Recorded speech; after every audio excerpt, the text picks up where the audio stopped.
O padre, outra coisa. Há pecados que a igreja fala em agravantes e atenuantes. Por exemplo, o catecismo fala que pecado de masturbação, por exemplo, quando é uma coisa assim extremamente impulsiva, compulsiva, o pecado pode ficar, a culpa pode ficar diminuída. Até mesmo no caso de suicídio, no caso de, não sei, uma depressão muito forte, alguma coisa. Como avaliar isso? Então, já falei um pouco. Para o pecado mortal é preciso matéria grave, advertência e consentimento, ou seja, saber que é mau e querer. Então, há várias coisas que afetam o conhecimento, a advertência, né? E a vontade, a liberdade com que se faz a ação.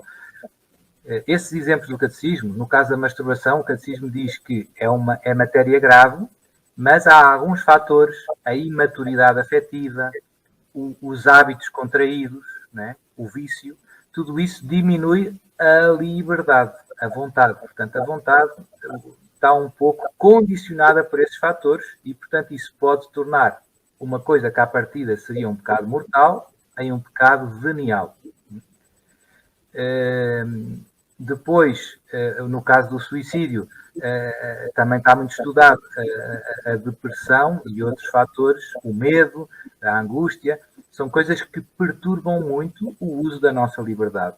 E, portanto, como eu digo, a nossa responsabilidade moral, a nossa imputabilidade é muito condicionada por esses fatores. Só Deus, no fundo, sabe qual é que é a nossa verdadeira responsabilidade, pronto, nesses casos, né? E também a Igreja mudou um pouco, antes penso que do Código de 83, não era permitido o funeral a pessoas que se tinham suicidado. E agora, no Código atual, desde 83, já é. Porquê? Porque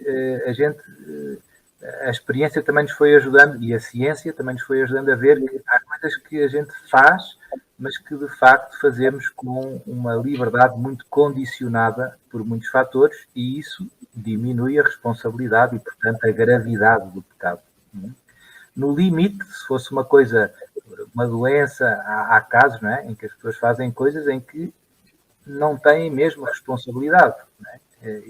Portanto, nem haveria pecado em alguns casos, né, digamos assim, mais no limite, digamos assim. Isto é importante, vou só para porque às vezes há pessoas que têm boa formação cristã, por exemplo, no caso da masturbação ou do vício da pornografia ou das drogas, por exemplo, também, as pessoas querem, ou do álcool, não é? As pessoas até sabem que isto é pecado grave, é matéria grave, não é? Porque a bebedeira, a gula normalmente é matéria leve, mas o álcool e as drogas, por fazer perder o uso de razão, à partida é um pecado grave. A pornografia, ver só pornografia, não é preciso fazer mais nada deliberadamente, é matéria grave. Mas isto também cria grande dependência do ponto de vista fisiológico. Há bastantes estudos hoje em dia que mostram como são. E então há muita gente que tem este dilema de ter contraído um vício contra o qual quer lutar, mas contra o qual não consegue vencer, pelo menos imediatamente. É um caminho, né, de libertação do vício, né? Seja ele qual for. Então, ajuda muito a essas pessoas perceber que, por causa do vício, diz o catecismo no caso da masturbação, aquele, embora seja matéria grave, no caso deles, não é mortal. E isto faz uma diferença grande, porque significa que na missa pode comungar. Né? O pecado venial não impede a comunhão. Né? E, portanto, ajuda muito na parte da direção espiritual e é muito importante esclarecer bem as consciências, porque senão às vezes há pessoas que entram em desânimo e em crise, não é?